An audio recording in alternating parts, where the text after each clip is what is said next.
Deixa eu ver, começou. Pronto. Ai, Jesus. Sai, volta. Deixa eu me coordenar aqui. A pessoa já é descoordenada, né? Vou botar a conversa. Pronto, galera. Vamos lá. Vou beber aqui um golinho de água. Hoje a gente vai só lembrar um pouco do que a gente viu. Noções de direito foi uma disciplina menos robusta, menos complexa, né? Ou foi impressão minha? É porque eu já tenho muita intimidade com o direito e aí me senti mais à vontade, ou também foi com vocês? Então, nós tivemos aí 3 unidades. A primeira, para ter uma noção geral sobre direito, né? Eu lembro que foi uma aula bem tranquila. A unidade 2, ela já trouxe uma quantidade de informação, né, maior. Então, foi muito, porque aí em direito público a gente tem direito constitucional e direito administrativo, né, que são mais densos, né, tem uma quantidade maior de informação. E na unidade 3, a gente abordou aí sobre o direito privado, com ênfase aí, o mais importante aí desses, que a gente demorou um pouco mais, foi mais complexo, foi o direito civil, né? Então, vamos só relembrar aqui um pouquinho. Aí, gente, ó, nas apresentações de vocês, eu sempre trago os objetivos de aprendizagem da unidade e, ao final, também, o que foi que a gente viu, um resumo do que foi visto no tópico, porque esses conteúdos, eles estão indicados dentro do livro de vocês, e é para que vocês tenham noção do que é de essencial que vocês aprendam desse conteúdo. Então, na unidade 1, era imprescindível que vocês que fosse feita aí essa apresentação de uma visão geral da ciência do direito, né, que houvesse uma compreensão da inter-relação entre direito e moral, que fosse possível aí identificar e também diferenciar os conceitos de direito objetivo e subjetivo. Deixa eu só fazer uma coisinha aqui rapidinha, tá? Direito... Só um instante, tá, gente? Mexendo aqui. Um tiquinho. Putricando aqui.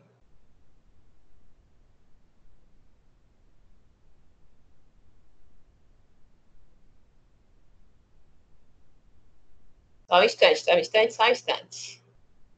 Deu uma travadinha aqui.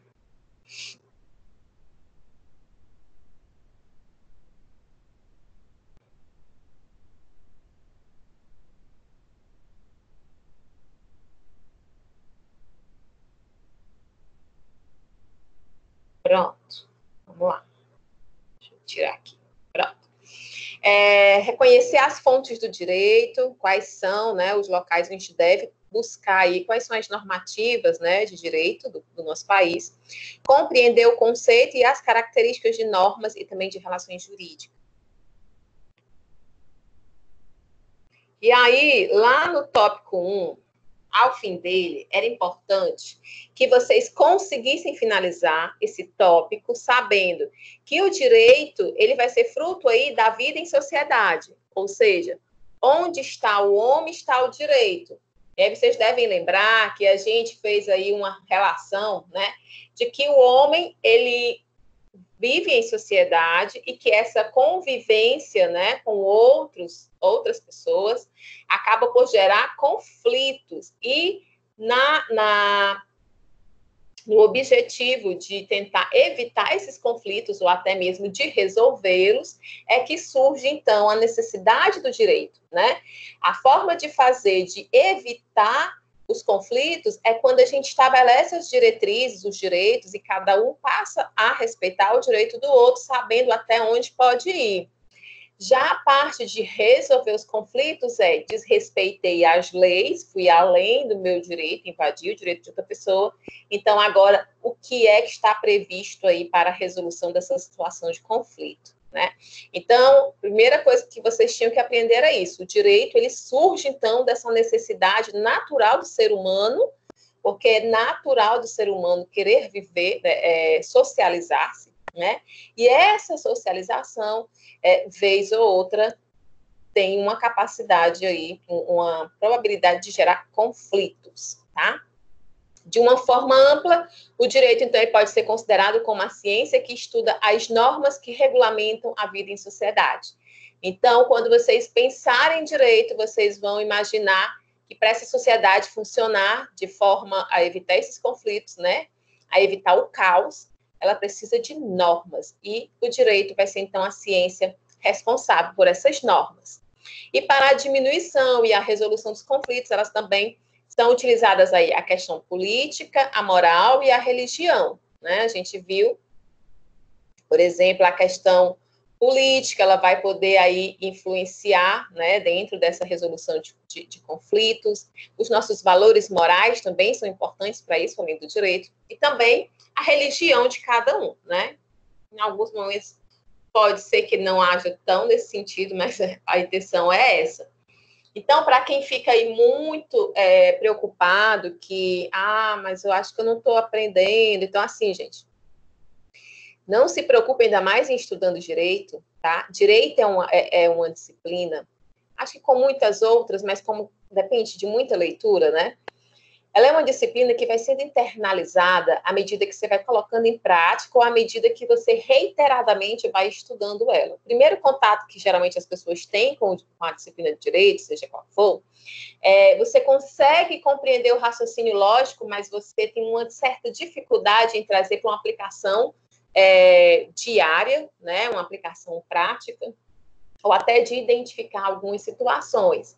E aí, quando você estuda uma disciplina, seja essa ou qualquer outra, né, a intenção não é que você saiba todos os conceitos que estão ali dentro, né, indo e voltando, a não ser que você vá ser especialista, né, por exemplo, em direito constitucional, aí já é outros 500, que você vai estudar só isso, né. Mas, quando você está em nível de graduação, é importante que você tenha contato com todas essas disciplinas para que vocês comecem a trazer esse amadurecimento com relação ao conhecimento, a forma de aprender, como esses conhecimentos eles se relacionam, como eles vão contribuir para a sua formação profissional, certo?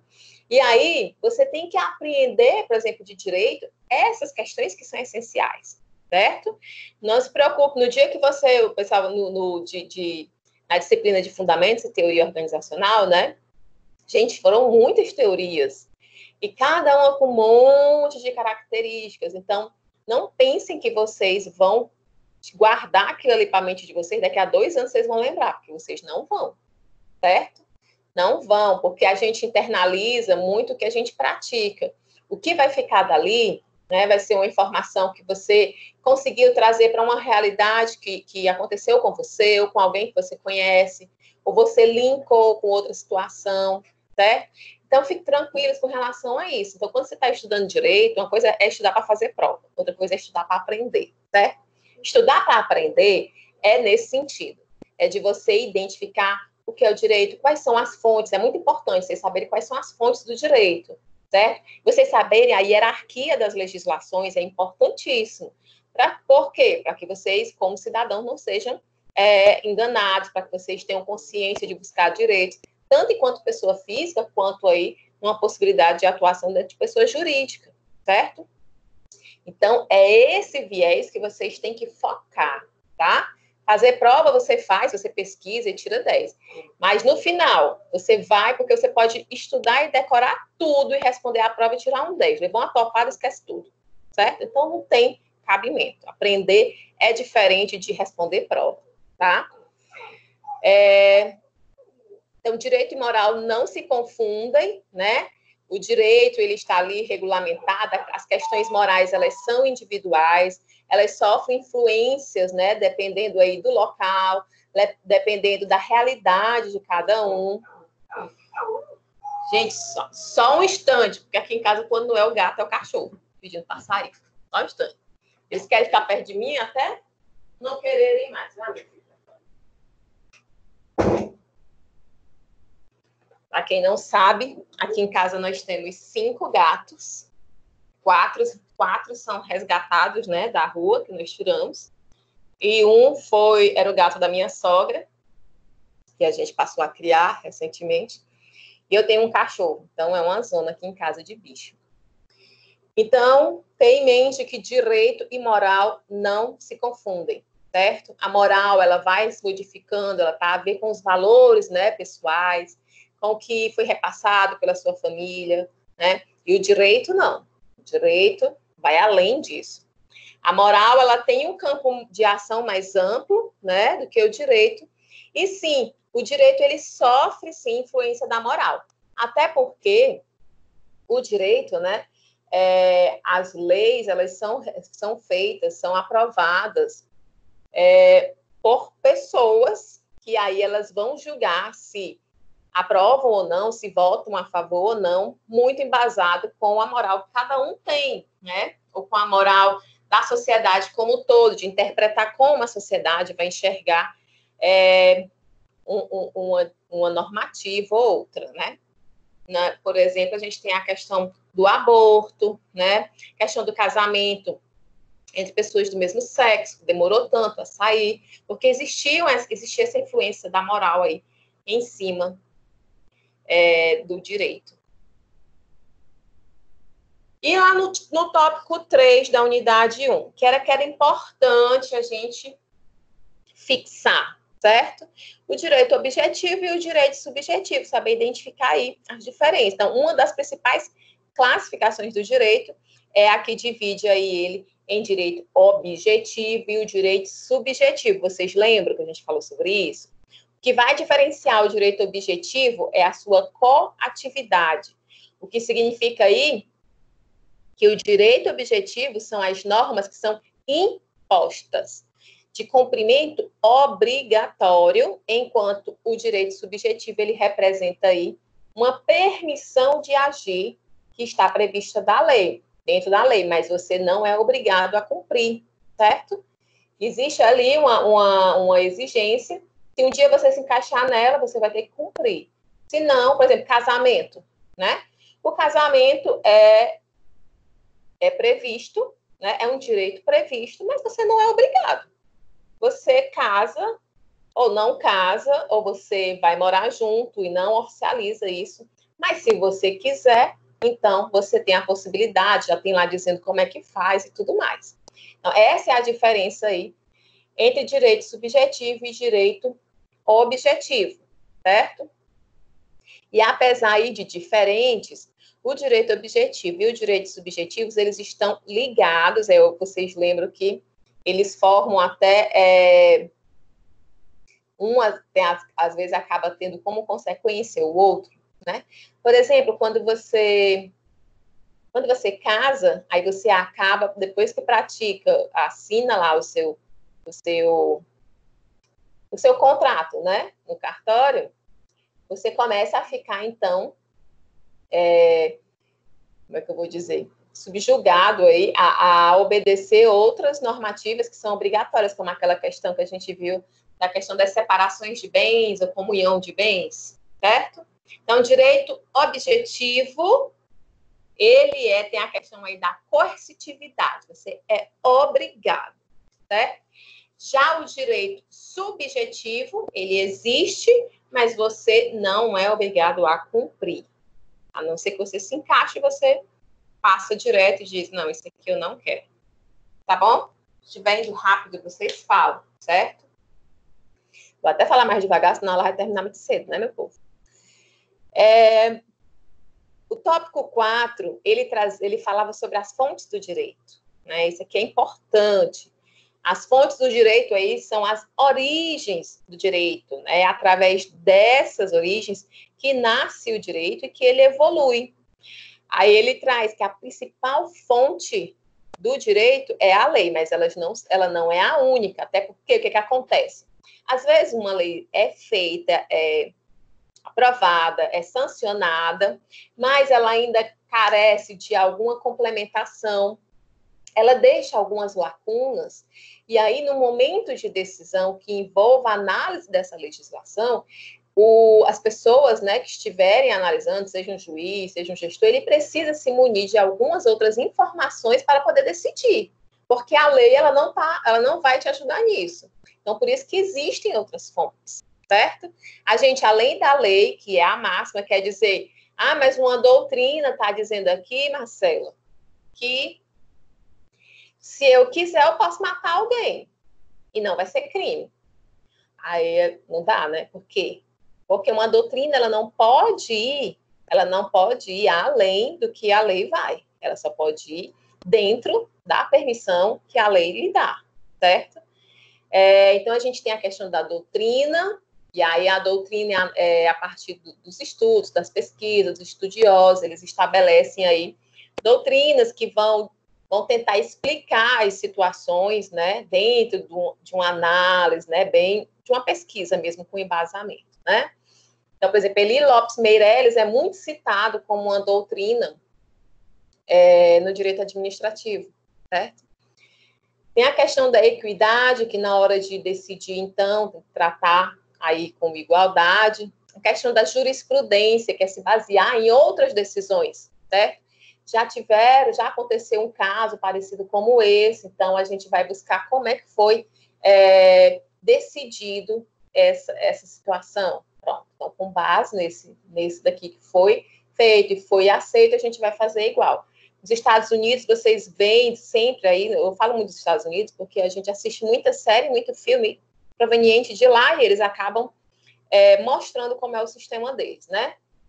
E eu sei que isso deve fazer parte da rotina de todos vocês já terem assistido. Então, há casos em que vai a um julgamento, aí ele sempre fala.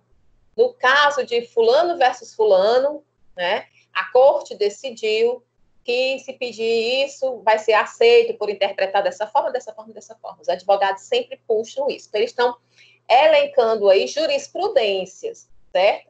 Para quê? Para justificar algo que, no momento em que o juiz está ali no julgamento, a lei deixa brechas, aí o advogado evoca aí a jurisprudência e o juiz vai ver, vai analisar se realmente cabe e se ela pode ser utilizada para aquela situação específica.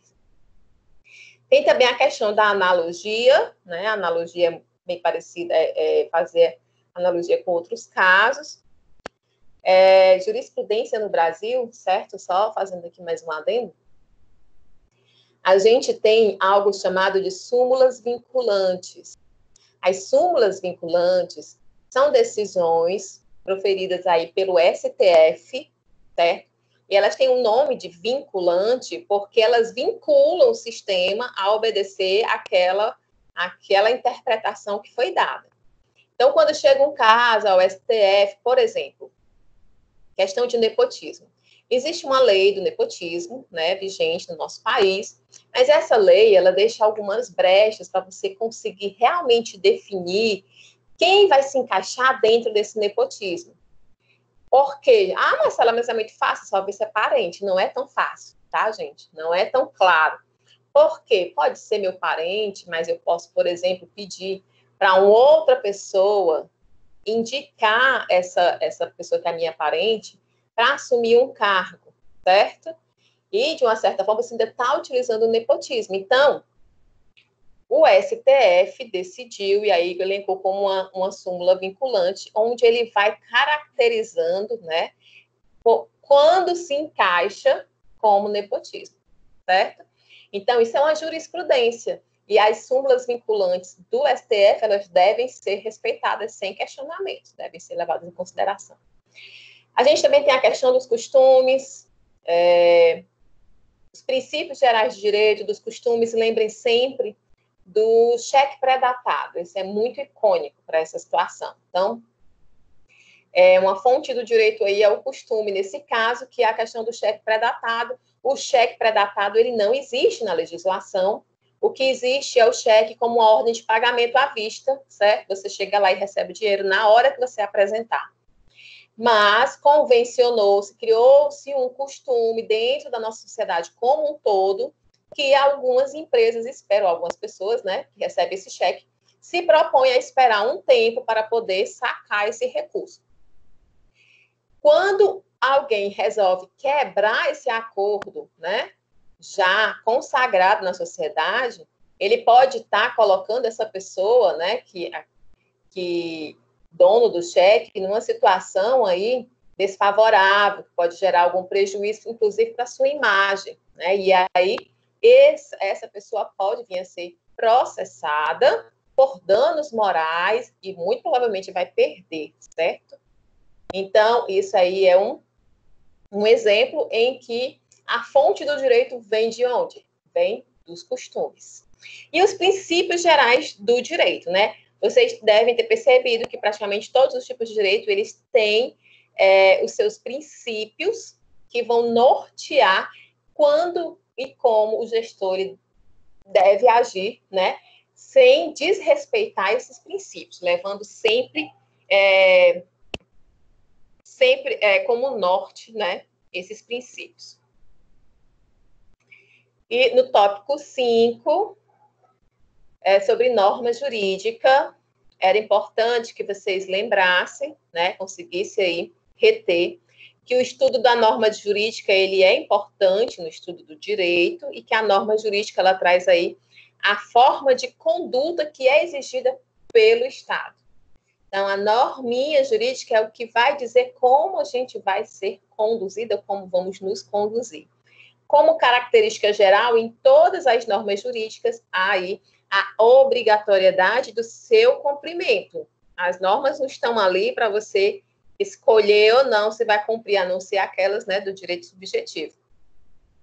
São também características das normas jurídicas a bilateralidade, imperatividade, seja do cumprimento, coercibilidade também, e abstratividade, certo? Então, foquem nisso, gente. Quando forem estudar, foquem aí no que vimos nesse tópico, que é o que tem de mais importante para vocês tirarem aí de conhecimento, para seguirem em frente. Se vocês quiserem um dia estudar, fazer um curso de direito, boa sorte. Quem gosta de ler muito, né? Então, vai se dar bem. E o tópico 6, que era o último da unidade 1, certo? Ele vinha tratar aí da relação jurídica. A relação jurídica sendo aí um vínculo que vai unir as pessoas entre si ou pessoas a coisas. Então, quando há uma relação jurídica, um exemplo, por exemplo, é o casamento, é um contrato, né? Há uma relação jurídica envolvida. Esse vínculo nasce de uma norma que vai impor aí direitos e deveres a cada um dos participantes aí que estejam envolvidos nessa relação. Quando as pessoas elas se relacionam entre si, a gente tem aí a relação jurídica pessoal, como exemplo aí o casamento, né? É um vínculo que une pessoas entre si, certo? E quando a relação envolve coisas, temos, por exemplo, a gente vai ter o que chama de relação jurídica real. Um exemplo aí é o direito de propriedade, tá? Então, relação jurídica pessoal, exemplo aí o casamento, e relação que envolve coisas, será uma relação jurídica real, como o direito de propriedade.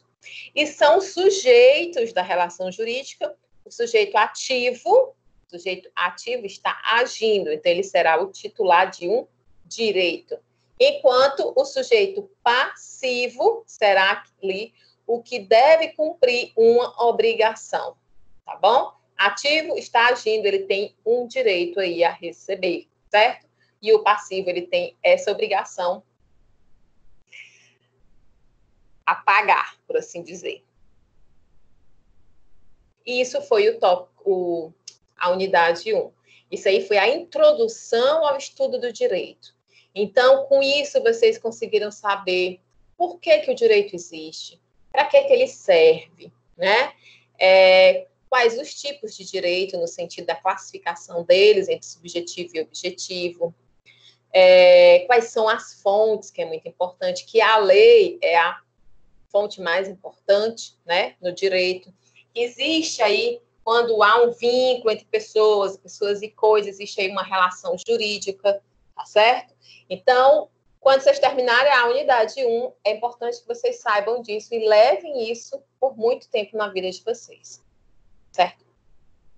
Aí a gente inicia a unidade 2, e a unidade 2, ela se propunha aí, a que vocês compreendessem o conceito de direito público, porque o foco agora vai ser direito público, tá bom? Compreender os diversos ramos que compõem esse direito público e conhecer os institutos regulados pelo direito público. Vamos iniciar, então, tópico 1, direito constitucional. Adoro direito constitucional. Gosto mais do que o do administrativo. Aí eu lembro para vocês, né, que nesta aula, né, foi o nosso segundo encontro, que a gente começou a ver direito constitucional. Eu trouxe para vocês uma leve contextualização de qual é o contexto social, político que surge essa nova Constituição, que é a que a gente está vigente até hoje, né? Então, a gente vinha de uma realidade de que havia acontecido um golpe militar, né, em 64, que aos poucos foi tirando os nossos direitos constitucionais, certo? A partir aí dos AIs, né? AI 1, 2, até o 5, que foi o que mais tirou direitos, né? Nesse período, as eleições eram realizadas de forma indireta. Então, o Congresso foi fechado e os novos membros eram que escolhiam, por exemplo, o presidente e o vice-presidente. Essa situação, ela foi perdurando, né? A gente vivenciou um momento ali chamado milagre econômico, muito também em cima, foi nesse momento que surgiram aí grandes estatais no país também, que se desenvolveram outras, por conta de tudo isso financiado a partir de empréstimos pegos no exterior, certo? Por esses gestores. Tá? Isso fez o quê? Foi aí que nasceu a nossa dívida externa. Só que essa situação econômica, a partir dos anos, né, esse milagre, ele já foi se mostrando um pouco um presente de grego. E aí a situação econômica do país começou a se deteriorar. E aí é importante vocês terem em mente o seguinte, não achem, certo, que o sistema capitalista, ele vai se intimidar ou ele vai deixar de operar porque ele está o país ou o estado onde ele está atuando vai estar passando por um momento de ditadura. Eles não vão. Enquanto eles conseguirem lucrar, o objetivo de uma empresa é o lucro, certo? Se o lucro se mantiver, eles não estão nem aí se está havendo uma ditadura ou não, certo? Assim, eu estou falando eles não estão nem aí, tá, gente? De uma forma bem generalista, certo? Então, a situação era essa. O povo, na verdade, aí já um pouco incitado pela sociedade civil e também por essa questão econômica, começam aí as ruas pedir eleições diretas, as chamadas diretas já, tá? Nesse momento, eles não conseguem, certo? Então, o último presidente eleito aí durante a período de ditadura foi eleito ainda indiretamente, só que não foi mais um militar, certo? Foi Tancredo Neves, e o seu vice era o Sarney. Tancredo Neves não adoece, não resiste, o Sarney assume. E aí é elaborada, né? Na verdade, é instituída uma Assembleia Constituinte. A Assembleia Constituinte, né, é o povo dando poder a essas pessoas para definirem como será a nossa Constituição, que nosso direito constitucional, se a lei é a fonte mais importante do direito, o direito constitucional vai ser o mais importante, né, o definidor, balizador dos outros direitos, porque nenhuma outra legislação pode ir contra o que está previsto na Constituição, certo? Então, o que a gente vai observar dentro do direito constitucional, ou seja, dentro da Constituição, né, é que houve ali algumas situações de resguardar, principalmente os direitos de liberdade de ir e vir, de liberdade de expressão, certo? De liberdade para votar. Por quê? Porque eles vinham dessa realidade de ditadura. Era preciso, então, assegurar para que aquilo não voltasse a acontecer. É por isso que a nossa Constituição existem algumas cláusulas que são as cláusulas pétreas, que não podem ser mudadas nem por emendas constitucionais. Só se for feita aí uma outra Constituição. Certo? Então, nesse contexto, nasce a nossa Constituição, em 1988. Meu povo, se vocês lembram, se eu contar para vocês, que eu me recordo dessa época, porque nessa época aí, deixa eu ver, 88, né? Eu lembro sempre muito da minha mãe falando de política. Minha mãe é uma graça, meu povo. A minha mãe, ela é praticamente analfabeta, assim, sabe? Assina o nome dela muito mal. Mas a mulher é altamente crítica com relação à política. Adora política, acompanha tudo. Então, em 88, eu tinha 6 anos, certo? Mas lembro bem dela falando. Então, gente, o direito público é aí o direito em que o Estado, ele participa como parte nessa relação jurídica, certo? Então, o Estado vai ser uma dessas partes. Então, quando isso acontecer, é direito público, pode marcar. O direito público ele é dividido aí em direito público interno e externo, e o interno é dividido em diversos ramos, dentre eles o direito constitucional. E o direito constitucional, ele tem como objeto de estudo a Constituição Federal, que é também conhecida aí como a lei magna, a lei suprema de um país. Uma das funções essenciais do STF é assegurar que essa Constituição seja respeitada, certo? A Constituição Federal de 88, ela vai trazer aí vários direitos e garantias fundamentais que estavam previstos lá no artigo 5º, se mesmo que não vá cair em prova, dê uma lidazinha no artigo 5º para uma vez na vida, assim, ter um contato, né, para dizer que leu e que sabe, não vai ficar tudo, mas alguma coisa fica, né, que lá é onde vão estar os direitos e garantias fundamentais da nossa sociedade, dos nossos cidadãos. Aí, gente, há várias ações constitucionais que são como é que eu vou dizer? Utilizadas para garantir a liberdade, certo? Tanto a liberdade de ir e vir, como a liberdade de ter acesso aos documentos, né? Que esses documentos sejam revistos. Aí um dos exemplos, né? Que a gente eu trouxe para vocês até um resumo de fora, né, que não está no livro, que são chamados os remédios constitucionais, a gente tem muito famoso, aí, mais conhecido, o habeas corpus. O habeas corpus vai ser para garantir o direito à liberdade da pessoa de ir e vir. Então, a pessoa é presa e ele vai lá tentar garantir, então, que ela seja liberada, ou até mesmo antes dela ser presa, né? Se o advogado já percebe que há uma possibilidade ali de uma prisão, de repente uma prisão irregular, porque essas ações, elas são importantes para quê? Para garantir um direito que foi ferido. Então, se ele considera que vai haver uma prisão irregular, ou que a prisão não foi feita da devida forma, então ele vai lá e entra com habeas corpus. E aí, se for aceito o habeas corpus, foi dado aí o habeas corpus, a pessoa é liberada, a sua liberdade de locomoção está garantida, certo?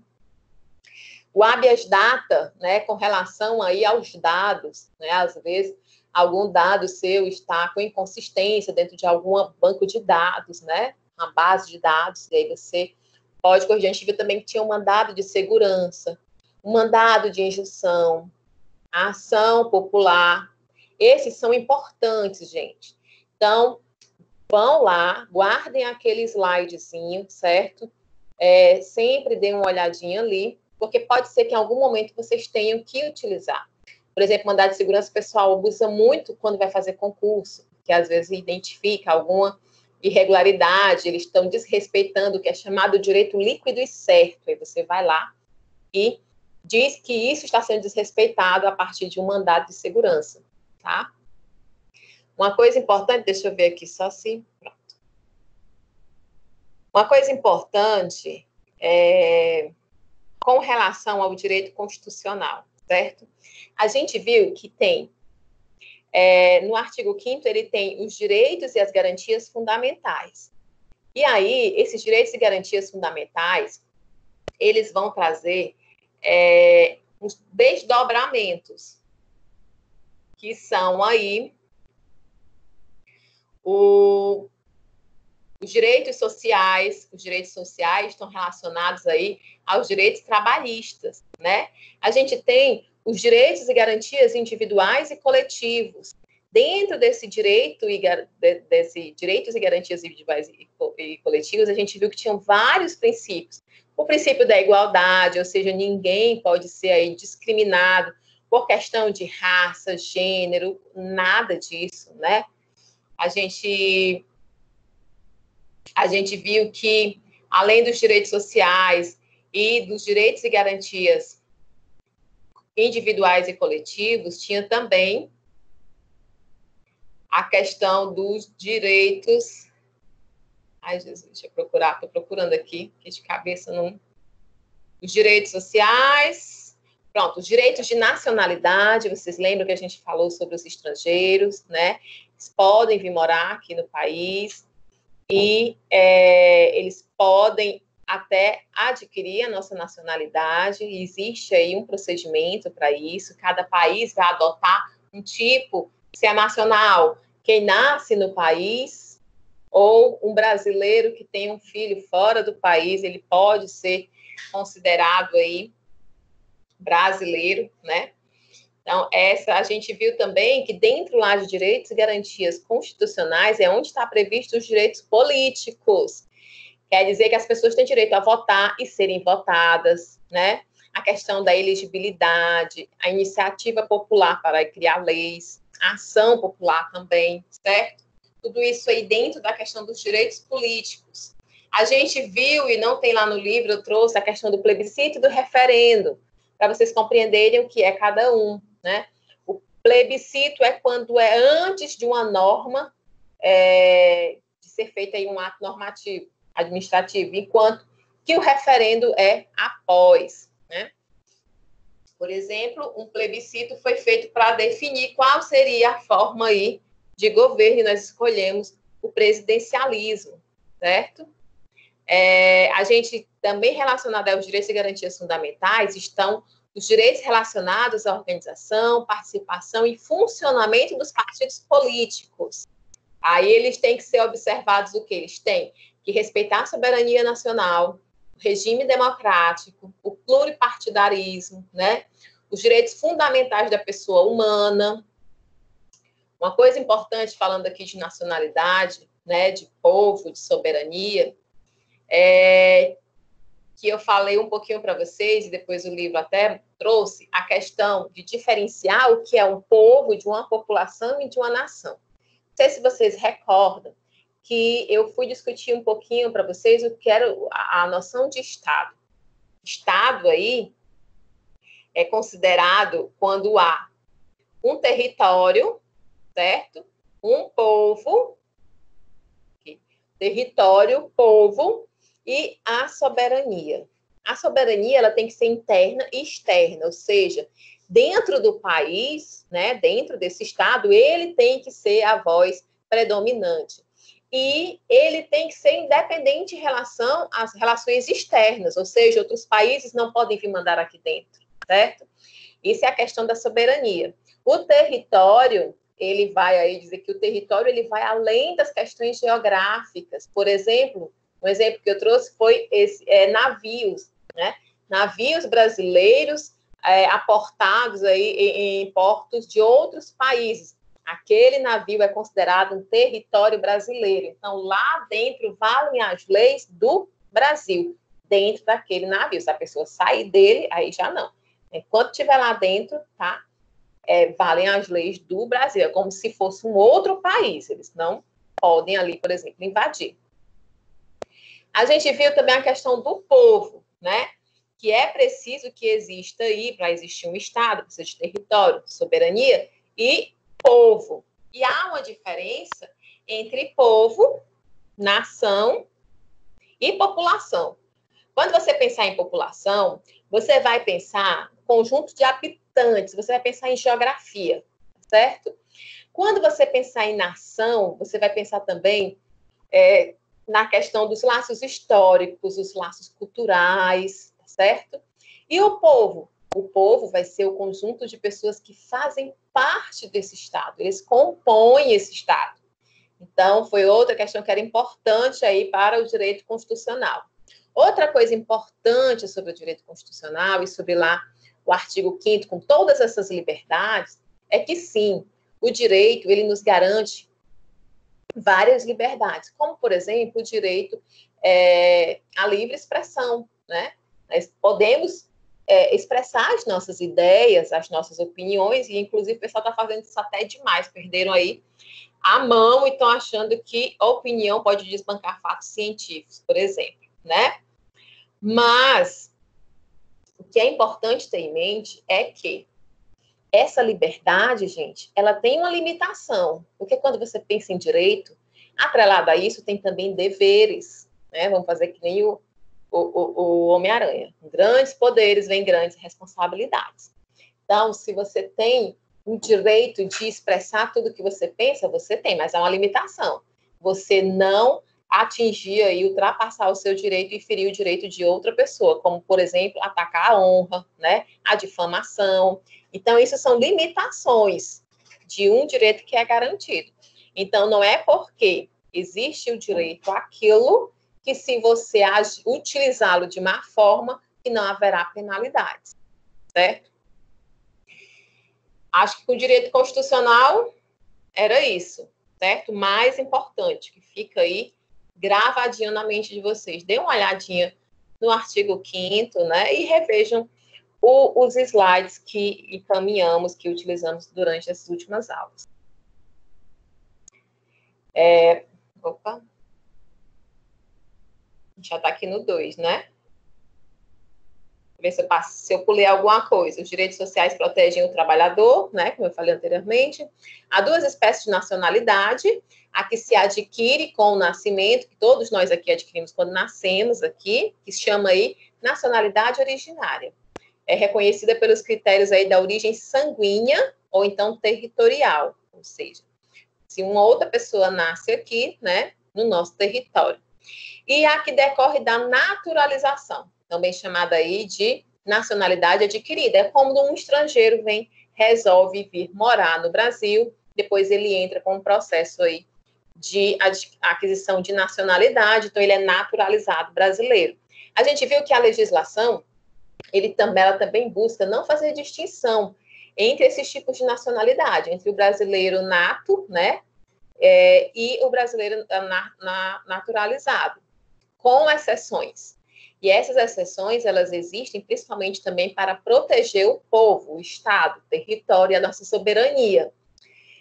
Lembram que a soberania é a gente não apenas ser mandatário, vamos dizer assim, dentro do nosso território, né? Mas também com relação ao mundo, né? Que os outros países, eles não podem ter poder de mando sobre a gente. Agora, imagine se a gente elege para presidente da República um norte-americano naturalizado brasileiro, tá? Pode ser, não estou dizendo que vai, mas pode ser que por ele ter esse vínculo, a sua nação, ele tem vínculo histórico, cultural, né, com esse país, mesmo aí com a naturalidade já, a nacionalidade brasileira, pode ser que ele resolva utilizar da máquina pública para atender aí os interesses de outro país. Então, a gente vai estar perdendo a nossa soberania. Então, por isso, por exemplo, esse tipo de nacionalidade, né? Ele não pode concorrer, por exemplo, a presidente da República, e existem alguns outros cargos, como, por exemplo, também para ministro do STF, por motivo também muito lógico. O STF, ele vai fazer a proteção da nossa Constituição, no sentido de identificar legislações que vão contra essa Constituição. Agora, imagine se a gente coloca lá dentro, né, uma pessoa que tenha interesses diversos do nosso povo, tá bom? Então, existem essas previsões dentro da Constituição, né? O direito, ele tenta não tratar com discriminação, né? Mas em algumas situações são necessárias para quê? Para atender aí ao que a gente vai ver agora em direito administrativo de supremacia do interesse público e indisponibilidade do interesse público. Vocês lembram que eu falei bastante disso? É nesse sentido. E, por fim, os direitos políticos e também os relativos à organização e funcionamento dos partidos políticos do nosso Brasil. E aí, o tópico 1 funcionou em torno dessas questões, né? que era o direito constitucional, e então a gente passou a estudar aí o direito administrativo, tá? A gente foi compreender aí que o direito administrativo é o ramo do direito público que vai trazer as regras que vão se aplicar ao Estado como administrador público. Então, quando o Estado estiver agindo enquanto administrador público da coisa pública, né, ele vai ser regido, então, pelas normativas do direito administrativo, certo? Conhecer os princípios que devem ser obrigatoriamente obedecidos pelo administrador público. Lá na Constituição Federal, artigo 37, né, a gente encontra aí o que a gente chama de LIMP: legalidade, impessoalidade, moralidade, publicidade e eficiência, né? Mnemônicos também são muito bons para apreender algumas informações, né? Esse LIMP eu aprendi há 12 anos, nunca mais esqueci. Então, gente, por que é obrigatório a cumprir? Porque está previsto na Constituição, meu bem, tá? Então, a legalidade quer dizer que o administrador público, ele obrigatoriamente só vai cumprir o que está na legislação. Lá no direito constitucional, há também um princípio da legalidade, onde ele diz que ninguém é obrigado a fazer ou deixar de fazer algo, a não ser em virtude de lei, tá bom? Mas aqui, no direito administrativo, a gente só vai fazer o que está permitido em lei. Por quê, Marcelo? Porque se tu for, por exemplo, lá no direito civil, que já vai tratar aí da parte do direito privado, o que não é proibido é permitido. Como assim? Eu tive uma ideia, né? Uma ideia, sei lá. Uma ideia aí de um tipo de negócio que eu vi aqui, pesquisei aqui, e ele não é proibido. Mas também não tem nada na legislação prevendo como vai se dar esse tipo de coisa. Tá bom, pode fazer. Pode fazer tranquilo. Então, para as pessoas, aí vamos dizer assim, para o privado, o que não é proibido é permitido. Para o direito administrativo, não. Mas ele não fala nada, então vai fazer o que ele diz que fala, certo? Então, o princípio da legalidade é extremamente crucial aí no direito administrativo. O outro é o da moralidade, nem tudo que se pode fazer deve ser feito, né? A publicidade, todos os atos, eles têm que ter, são publicizados. E aí lembro que eu citei para vocês a LAI, né? Que é a Lei de Acesso à Informação, que é uma excelente forma de controle social, onde todos os gastos, ou quase todos, né? O último governo anda começando a estabelecer sigilo em algumas informações que não deveriam, porque sim, mesmo para você ver, para toda regra tem uma exceção, né? A gente viu que eu tenho aqui o meu direito à liberdade de expressão, ok, mas tem uma exceção, você não pode ferir a honra de outra pessoa, ok? Ok.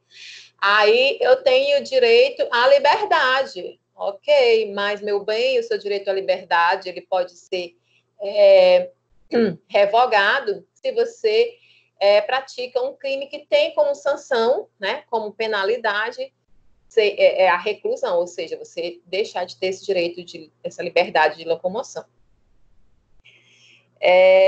Então, da mesma forma, tá? A lei de acesso à informação é que todas as informações de gastos do governo, né, elas estejam transparentes para que qualquer um possa ver, acompanhar, questionar, tá certo? Mas existem exceções. As exceções são com relação ao que essa informação pode trazer de danos ao Estado. Ou seja, mais uma vez aí, uma questão de interesse público. Então, existem questões que são sigilosas, sim, porque são questões estratégicas demais para você deixar aí à mercê para qualquer um ter acesso a essa informação. Por exemplo, lá no Instituto, a gente trabalha, todo tipo de trabalho que a gente faz, todo tipo de documento, é dentro de um sistema, é o SEI, né? Lá dentro, existem formas, porque vocês podem acessar o SEI também, tá, gente? Tem pesquisa pública, onde vocês podem acessar os documentos que estão lá. Mas há exceções, certo? Por quê? Porque existem informações que não podem ser divulgadas. Por exemplo, quando eu estou fazendo um processo licitatório, a fase inicial dela eu posso colocar como restrito. Se eu coloco como restrito, só quem vai ter acesso às informações contidas naquele processo são as pessoas a quem esse processo é enviado, tá? Por quê, Marcela? Porque enquanto eu estou montando o meu processo licitatório, pode ser que alguma empresa se utilize daquela forma, daquelas informações, como algo a privilegiá-la em relação a outras, certo? Outra situação de exceção, se tratar aí questão de informação pessoal, questão de férias. Férias envolve dados lá bancários, né? Então, isso tudo não pode ser divulgado. Então, gente, existe sim o respeito à publicidade, mas existem algumas limitações. Algo linkado também com a publicidade, o princípio, respeito ao princípio da publicidade, por exemplo, os contratos, que a gente chama contratos administrativos, que são os contratos firmados pela administração pública, eles começam a ter eficácia, ou seja, a gerar os efeitos que ele quer, né, após a sua publicação no Diário Oficial da União. Então, a todo momento, a gente está fazendo publicidade de tudo, tá? Se utilizem isso. Por quê, Marcela? Porque isso é uma forma de controle social. O que é controle social? É o controle feito pela sociedade, certo? Nada mais é do que isso. É um direito democrático, essencial para a gente. Vocês acham que na época da década de 70, de 80, havia isso? Não havia.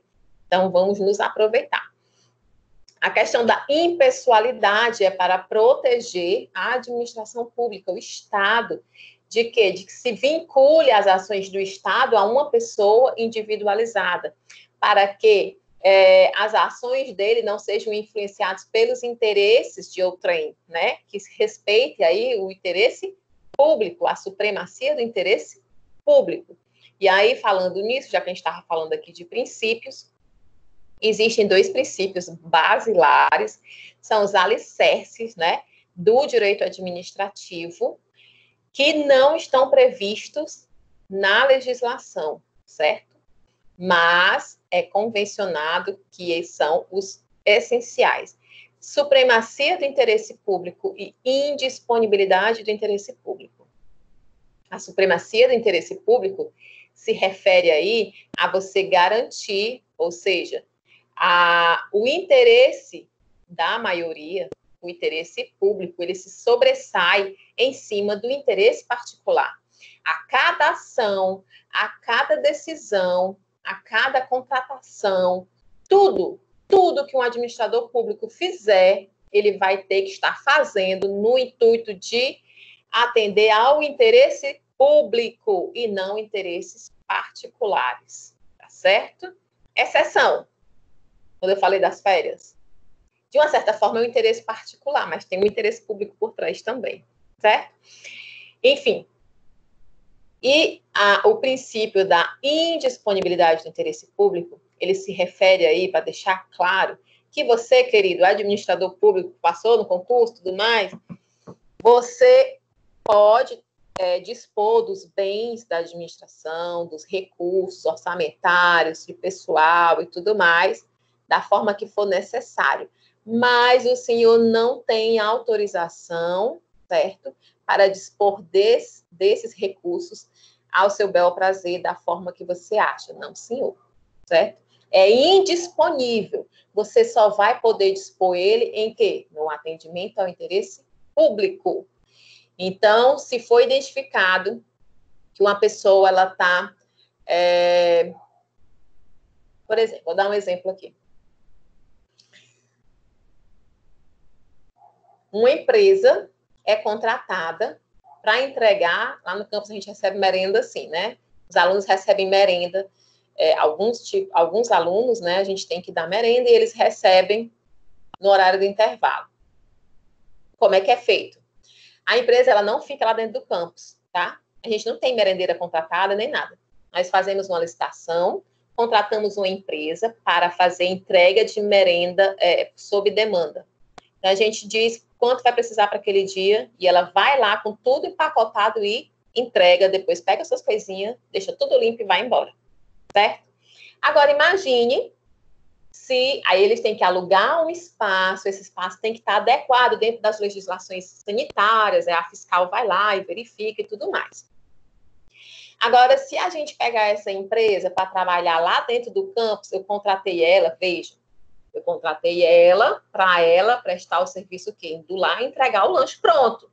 Agora, se eu deixo ela ficar lá dentro do meu campus, ela vai estar usando a minha energia, ela vai estar usando a minha, que eu falei, a do campus, né? Eu sou aqui o campus. Opa, essa empresa está usando minha energia, está usando minha água, as minhas instalações, que eu podia estar usando para outra coisa, né? Isso pode? Não pode. Não pode, porque o contrato deixa claro, é para entrega, é transportada, não é para ser feito dentro da instituição, certo? A empresa, quando ela deu o lance, né, que ela disse que entregava, sei lá, um almoço por R$8, ela calculou lá que ela teria que alugar o espaço. Se ela não tem mais que pagar aluguel, ela não tem que contratar alguém para ir limpar, ela não tem que pagar água, ela não tem que pagar a luz. Me diga, meu povo, ela está lucrando em cima da gente, não está? Então, a gente não pode fazer isso. Então, nós não podemos dispor do interesse público ao nosso bel prazer, tá bom? Então, esses dois aí, com mais esses 5 que são os constitucionais, são a base. São só esses, Marcela? Não são. Tem o da economicidade, tem o da razoabilidade e proporcionalidade, tem o da competência, tem o da motivação, tem o da finalidade, tem um bocado, tá? Mas os principais são esses, certo? A gente também foi entender lá qual era o conceito de ato administrativo e as suas espécies. Então, o ato administrativo é quando a administração ela age, né? Quando ela faz as suas movimentações administrativas, chamado aí de ato administrativo. Nós temos, por exemplo, o ato administrativo vinculado e o ato administrativo discricionário, certo? Que é isso? O vinculado, a decisão para aquele ato, ela está vinculada a uma norma. O discricionário, a decisão para aquele ato fica aí ao dispor dos gestores para decidir, levando em consideração outros 2 princípios, além de todos os outros, mas a questão de oportunidade e conveniência. É conveniente, é oportuno a gente agir dessa forma, certo? Então, por exemplo, quando eu falei esse exemplo da empresa, né? Eu posso, então, pedir para ela vir trabalhar aqui dentro do campus? Não, não pode. Por quê? Isso era um ato vinculado, está lá no contrato dizendo que ela vai agir fora, certo? A outra coisa, Marcela, eu vou tirar férias, eu queria combinar aqui para as minhas férias serem em julho. Aí pode. Isso é discricionário, porque aí, como chefe, eu fui analisar se era conveniente e oportuno para o setor ele tirar férias naquele período. Se foi, tranquilo. Deixa eu colocar aqui o carregador do celular, ou computador. Certo? Então, ato vinculado e ato discricionário. Era importante também a gente compreender o conceito de contrato administrativo. Contrato administrativo é quando uma das partes desse contrato é a administração pública, né? Ele aí é decorrente de um processo licitatório. Existem vários tipos existem tipos de licitação, está tudo previsto na Lei 8666 de 1993. Se vocês quiserem conhecer, é uma lei um pouco extensa, né? Mas é a base aí da parte de contratos, lá a partir do artigo, meu povo, não sei se, acho que é o 56, por aí, ou um pouquinho mais para baixo, da 8666, ele vai falar sobre os contratos, né? Então, esses contratos, existem algumas particularidades que dão uma situação mais confortável para o Estado, para a parte da administração pública. Por quê, Marcelo? Será que nós não teremos que ser, já que é um contrato, não tem que haver um equilíbrio, a gente ser iguais? Mas não é bem assim. Vocês lembram da supremacia do interesse público? Pois é. Da indisponibilidade do interesse público? Pois é. E aí ele vai atuar nesse sentido, e aí existe o que a gente chama de cláusulas ai, meu Deus, esqueci o nome. Exorbitantes, pronto. Cláusulas exorbitantes. Exemplo. Quando você fecha um contrato com a administração pública para fornecer, sei lá, 10 celulares, a gente vai comprar tablet agora para distribuir para os alunos, né, de baixa renda, para poder ter aula remota, de forma remota. E aí a gente vai comprar, sei lá, 10 tablets a R$1.000 cada. Aí eu fechei um contrato com, deixa eu ver aqui, o Emanuel. Emanuel, tu me vende os 10 por R$ 1.000 cada, 10 mil total. Ok, pode deixar, a gente fechou o contrato, então a gente fez a nota de empenho. Show. Aí, na hora que a gente está executando esse contrato, eu percebo, surge uma necessidade que a gente não previu, mas que é urgente, não pode esperar. Eu vou fazer outro processo licitatório? Depende. Por quê? A legislação diz que a empresa, ela é obrigada, não depende do querer dela, certo? Em me fornecer, eu fazer um aditivo de acréscimo de até 25%, nesse caso aí de aquisição de bens, certo? Então, eu vou chegar lá e vou dizer, eu vou precisar de mais 2. E tu vai me vender pelo mesmo preço. Não vem me dizer que aumentou. Se aumentou, tu vai ter que comprovar que aumentou e pedir um reajuste, tá? Então, é nesse sentido. Do mesmo jeito, eu posso chegar para ele e dizer, vixe, Emanuel, eu fiz as contas erradas, que não são 10 que eu vou precisar, são 8. Ah, mas eu só dei esse preço porque eram 10. Pois é, mas aí você vai ter que pedar por esse preço. Então, essas são as cláusulas exorbitantes para que o povo ele não seja prejudicado, né? Pensando sempre nisso. Porque os recursos da administração, gente, são escassos e é preciso ser tratado com muita responsabilidade e buscando sempre a melhoria da sociedade. Deixa eu ver o que mais, os contratos. Sim, aí os contratos vêm de licitações. Existem licitações, o mais comum são os pregões eletrônicos hoje em dia, mas existem situações que dispensam licitações e outras que não há como fazer uma licitação, são inexigíveis. Eu acho que eu dei exemplo até aqui do Safadão, né? Se eu for contratar o show do Safadão, não tem como eu fazer uma licitação. Quem mais vai poder ser o Safadão, além do Safadão, né? Então, ele tem uma especialidade técnica aí, de grande renome, que não tem como ser substituído por outro. É diferente de eu contratar uma bandinha de forró, um trio de forró para o São João, certo? Então, era preciso compreender também o conceito de direito processual e as suas divisões. Deixa eu ver aqui só se eu dou uma pescadinha rapidinho aqui no direito processual, só para eu... Opa, para a gente não passar. Ai, gente, minha gargantinha tá no ó. Pronto. O direito processual, né, a gente viu lá que ele é o ramo do direito público que vai regulamentar como serão as ações judiciais, se elas forem necessárias aí ser desenvolvidas dentro do judiciário. É por isso que a gente temos o direito civil e o direito processual civil, ou seja, quando isso se tornar uma ação dentro do judiciário, como é que se dará essa ação? A gente tem o direito penal, que diz lá o que é crime, o que é que não é e tudo mais, e a gente tem o direito processual penal, que vai falar como vai acontecer essa ação dentro do judiciário. E a gente também tem o direito do trabalho vai dizer que eu tenho direito a 30 dias de férias, remunerado, 13º e parará pererê. E o direito processual do trabalho vai falar de quando esses direitos forem desrespeitados, estiver aí numa ação, como vai se desenrolar essa situação, certo? E aí a gente fechou aqui, vocês viram que direito constitucional e direito administrativo eu sempre falo bastante, porque são muito complexos, né? Alguma dúvida, povo? Querem perguntar? Querem mandar um oi?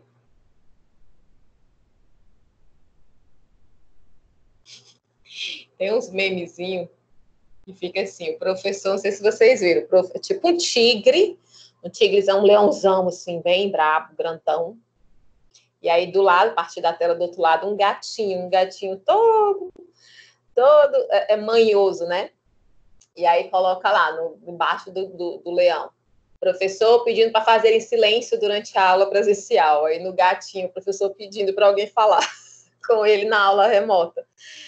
Mandem aí um oi, por favor. Quase nem aquele pessoal dos shows de forró, né? Manda um oi aí para a empresa que não sei o quê, que faz não sei o quê. Continuando o direito público, a gente viu aí, foi de uma forma mais rápida, né? A gente não tem porque se demorar nessa questão de direito penal e direito tributário. Direito tributário é do nosso interesse, mas no terceiro semestre vocês têm uma disciplina apenas para tratar dele, vai desmiuçar todinho, certo? Então, não se preocupem em esmiuçá-lo agora, certo? Então, o direito penal corresponde aí ao conjunto de normas jurídicas que vão regular os crimes e as contravenções penais. É lá que vai constar o que é crime, né? Quais são as penas previstas, tudo lá, o que é a reclusão, a detenção. Dei uma lida para vocês só. Para vocês, só basta vocês saberem o que é reclusão, o que é detenção. Tem aquela outra que era privativa de direito temporário, né? Por exemplo, quando você é pego dirigindo embriagado, né? E o pessoal retém a tua carteira de motorista, né? O direito penal, ele é dividido aí, o código dele, né, em dois tipos, que é o direito geral e o direito especial, a parte geral e a parte especial. Onde na parte geral vai ser tratada aí a aplicabilidade, quais são os princípios que eles também têm, né? As características, certo? Enquanto a parte especial do código, ele vai tratar aí das leis em si, certo? Descrevendo as situações que podem, que são elencadas aí como crime, suas penas. Aí é interessante que o Damásio de Jesus, ele informou assim, ó, para que haja crime, é preciso, em primeiro lugar, uma conduta humana positiva ou negativa, ou seja, que haja uma ação ou uma omissão, né, para ser considerada aí, ser estudada, é objeto de estudo pelo direito penal, tá? Então, é necessário que a lei preveja que essa situação, essa omissão, ela seja enquadrada como crime, tá? Se ela prevê, aí será adotado aí como uma contravenção, certo? A gente viu também sobre o fato típico, né? O fato típico lá no direito penal vai ser a intenção do crime. É um fato indesejado que consiste aí numa conduta humana voluntária, certo? A gente viu que a voluntária é quando se há a intenção de fazer ou quando você assume o risco, né? Um exemplo muito claro é a questão de dirigir embriagado. A legislação hoje já prevê que quando a pessoa bebeu e decidiu dirigir, causou um acidente ou até mesmo a morte de alguém, ela aí não é mais como diz, não se trata mais de um homicídio culposo, né? Onde ela não pretendia aquilo, mas de um homicídio doloso. O dolo é quando há intenção, porque quando você pega um carro para dirigir bêbado, você está assumindo o risco de que você pode causar um acidente fatal, porque um carro é uma arma, certo? Então, é nesse sentido.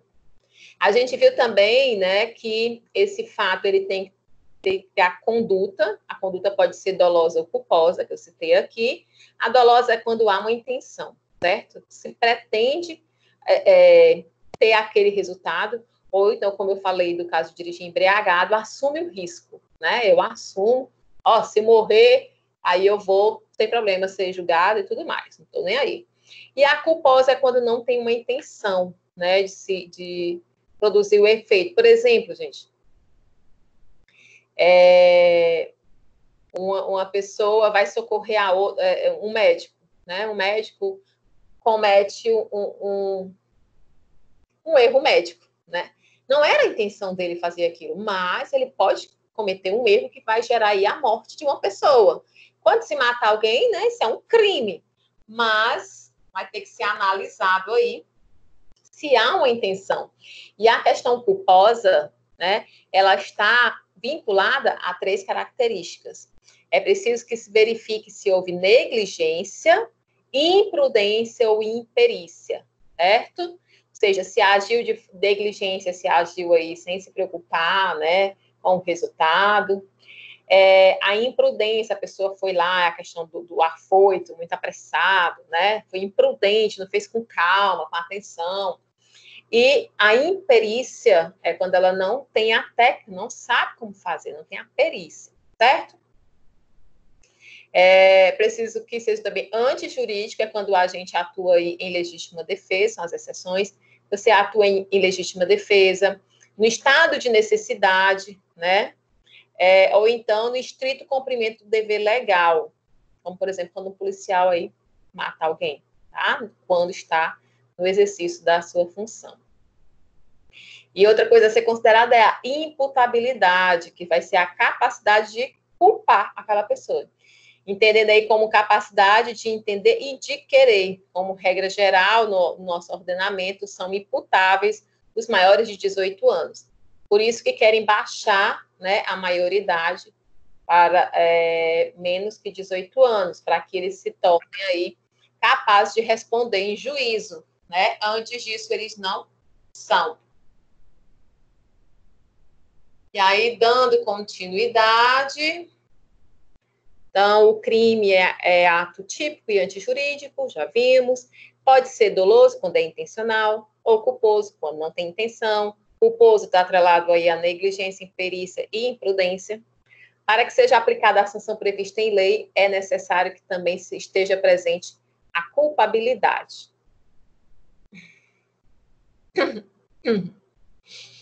As espécies de pena, né?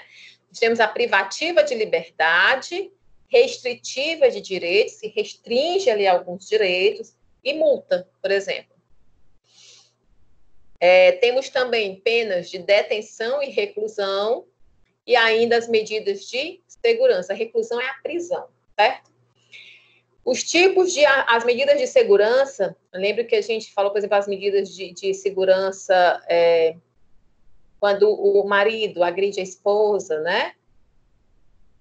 Ele não pode se aproximar daquela pessoa e tudo mais. Meio que você cerceia a liberdade dele, né? Ele não pode ir a tantos metros, tá, daquela pessoa, então ele fica um pouco com a sua liberdade ali limitada. Os tipos de ação penal: pública, condicionada e incondicionada e privada, né? Pública condicionada e pública incondicionada e a privada. Os crimes contra o patrimônio, eles são previstos na legislação penal.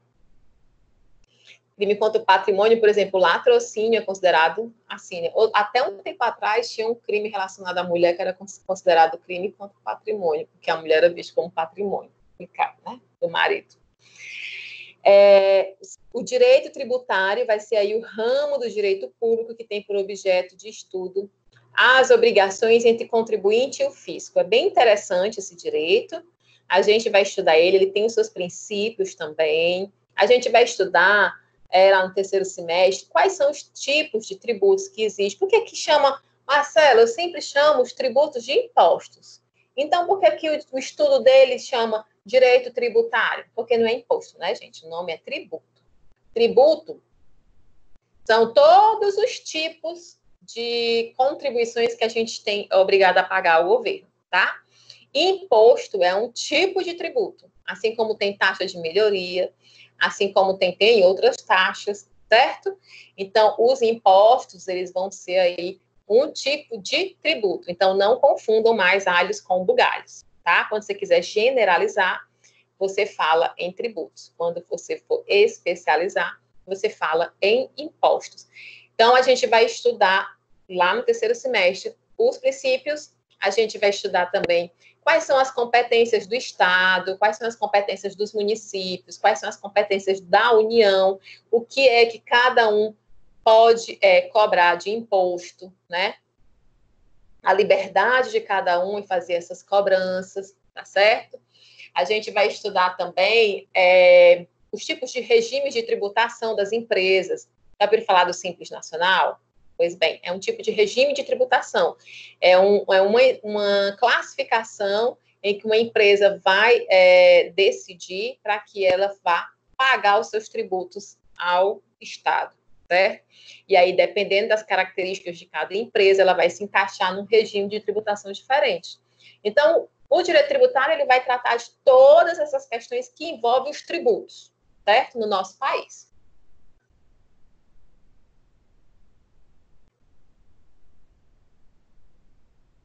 O direito eleitoral e o direito militar. Esse daqui ele foi pincelado, eu acho que era só uma página lá no livro. O direito eleitoral é o que regulamenta as eleições, certo? É lá que você vai dizer quem é que pode votar, quem é que pode ser votado, como vão se dar as eleições, né? Questão dos partidos políticos, é esmiuçado tudo lá dentro. Isso é previsto na Constituição e ele é esmiuçado dentro do direito eleitoral. Então, o direito eleitoral, vocês têm aí como referência que se trata da regulamentação das eleições, tudo que envolve as eleições, certo? E o direito militar, ele traz as regras aplicáveis aos militares, porque, sim, os militares, né, é praticamente um Estado dentro do nosso Estado. Para quem não tem essa consciência ainda, assim como nós temos o STJ, nós temos o STM, que é o Supremo Tribunal Militar, tá? Então, eles têm um sistema judiciário próprio. Por exemplo, o meu marido já foi militar. Desculpa. Ele era sargento de carreira do Exército, certo? Fez concurso e tal. Logo assim que a gente casou, a gente foi morar em Pernambuco, ele trabalhava no Exército. Nessa época, vocês devem ter visto, acho que foi semana passada, o Bolsonaro veio ao Ceará, né, para inaugurar um trecho aí que tinha sido finalizado da transposição do Rio São Francisco, lembram? Pois bem, lá em 2010, anteriormente a isso, iniciaram-se as obras de transposição, inclusive lá em Pernambuco. E aí, o que acontece? O Exército ele foi enviado para esses trechos em obras para fazer a segurança, certo? Por exemplo, meu marido, como ele era da infantaria, ele foi fazer a segurança. E aí, gente, o que acontece? Esse povo estava isolado no meio do mato. Eles não estavam num hotel, eles não estavam num quartel. Era um local onde eles dormiam, ficaram hospedados dentro de trailers. Não é trailer, é container. Vocês sabem o que é um container? É um caminhão, certo? Dentro de um baú de um caminhão. Eles tinham internet tantas horas por dia, tinham energia 10 horas por dia, tá?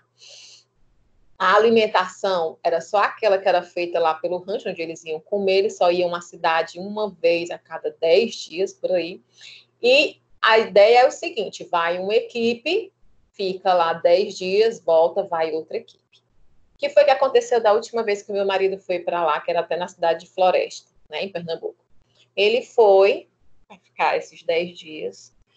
Quando chegou perto dos 10 dias, aí o coronel disse, não vou mandar outra tropa agora, não. Continuem aí. Aí foi 10, foi 15, foi 20. E o pessoal pirando, certo? Nervoso, fazendo segurança, todo mundo armado, é com fuzil, é com pistola.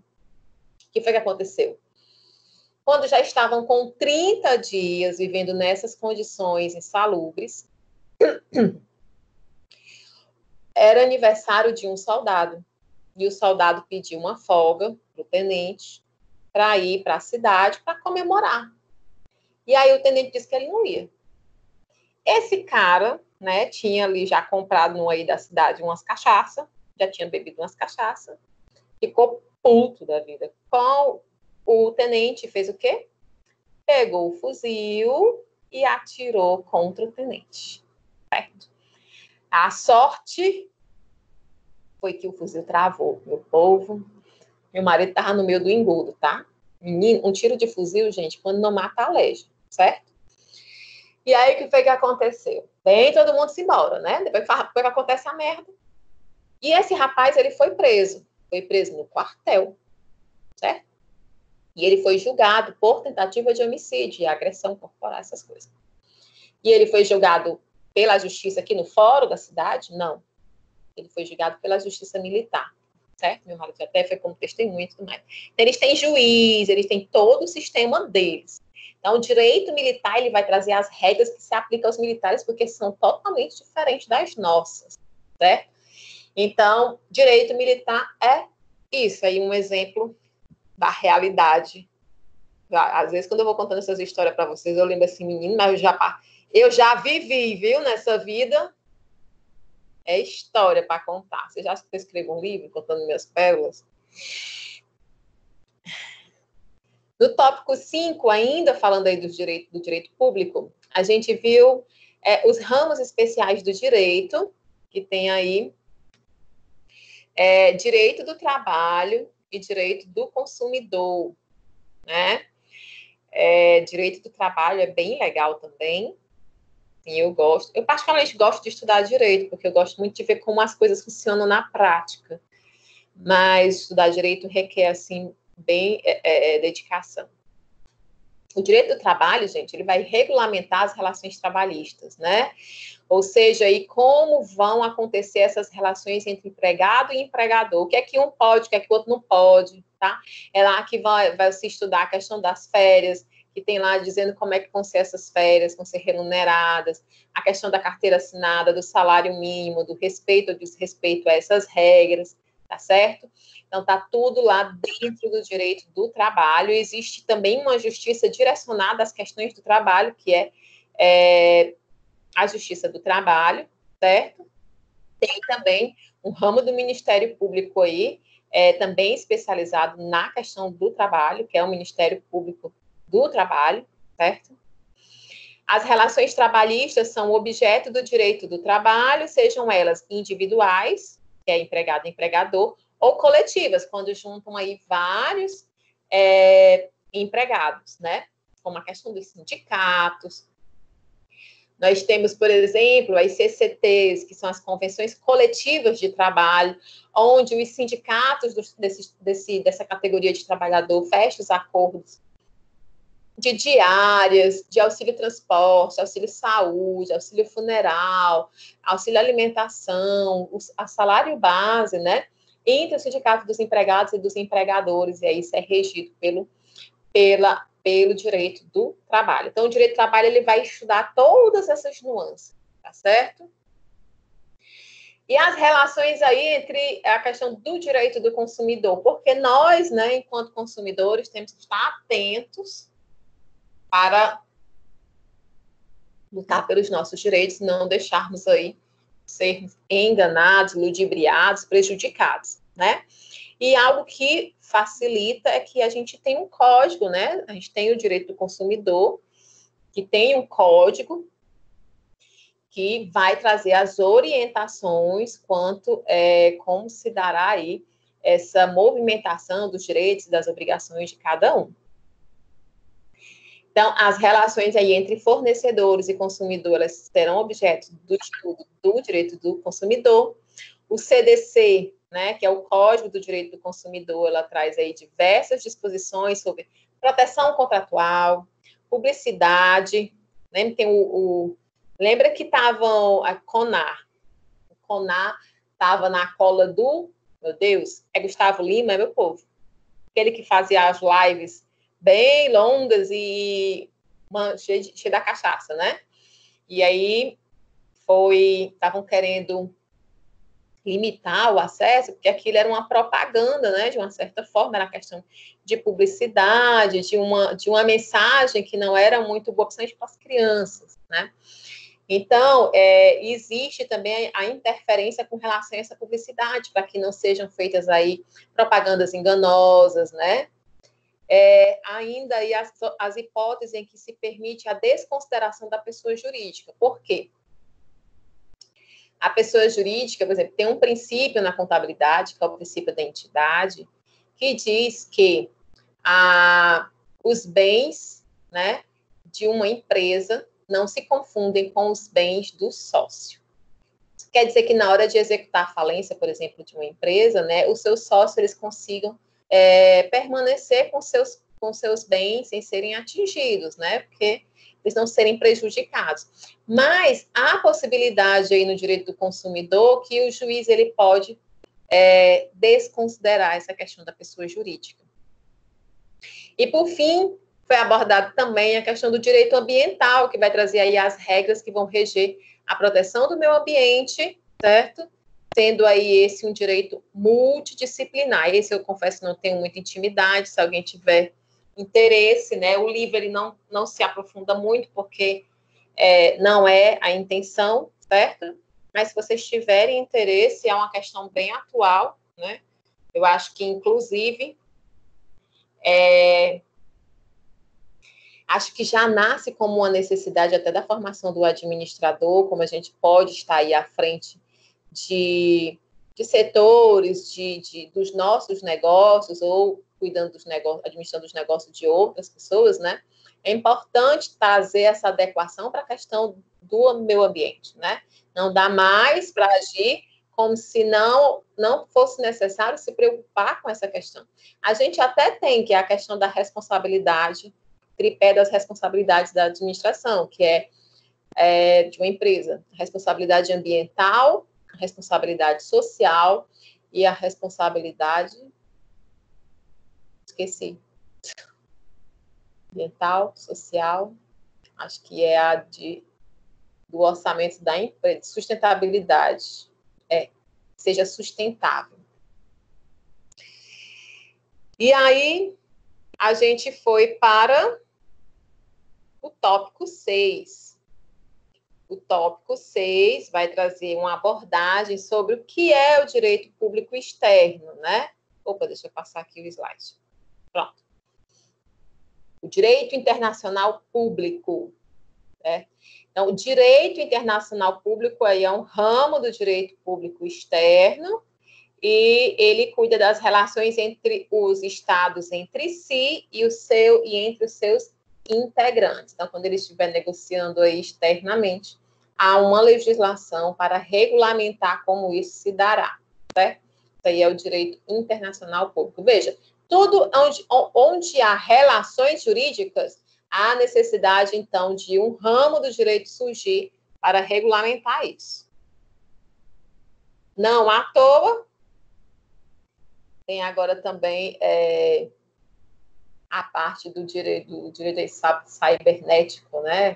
Com a questão dos dados, isso vai se aprofundar muito nos próximos anos, porque todos os nossos dados agora estão expostos de uma forma que só aumenta a nossa vulnerabilidade, né, a essa exposição, é impossível não estar exposto, e vai ser preciso se aprofundar nessa questão da regulamentação das redes sociais, das fake news, como já está acontecendo, já está muito visível isso, e essa questão das bases de dados, né? Não sei se vocês sabem, mas, por exemplo, uma marca de televisões lá nos Estados Unidos, ela foi processada porque as TVs, elas eram smart, elas ficavam captando informações e elas pegavam aquelas informações de gosto, de preferências e revendia, né, para outras empresas para que elas direcionem a sua publicidade. Então, isso é algo que vai precisar ser bem aprofundado. E aí, gente, a gente encerra o direito público, certo? Alguns nos aprofundamos mais porque eram necessários, tá? Outros ficamos um pouco mais como é que eu vou dizer?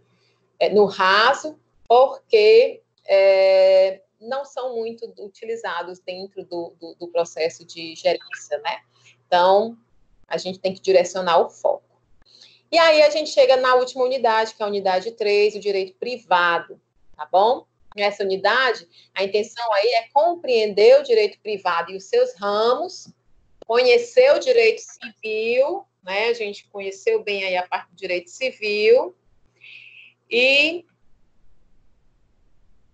o seu conteúdo, a estrutura, os ramos do direito civil, e conhecer também outros ramos do direito privado, como, por exemplo, o direito comercial. Lembrando que nós vamos estudar o direito empresarial junto com o direito tributário, lá no terceiro semestre, na mesma disciplina.